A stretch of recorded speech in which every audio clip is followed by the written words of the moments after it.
Fenomena Hairul Aming terus hangat apabila restoran terbaharunya, Rembayung, sentiasa penuh dengan tempahan sehingga tular di media sosial.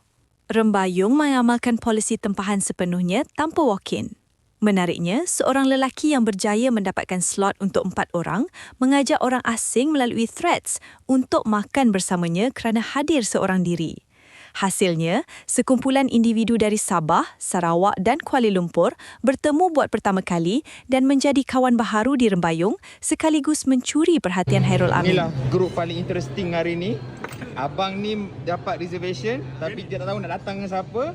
Dia tanya kat mana, kat Trax Dia tanya kat Trax siapa nak join. So ni semua stranger tau, baru berkawan hari ni. Lelah jadi kawan kat sini, makan sekali.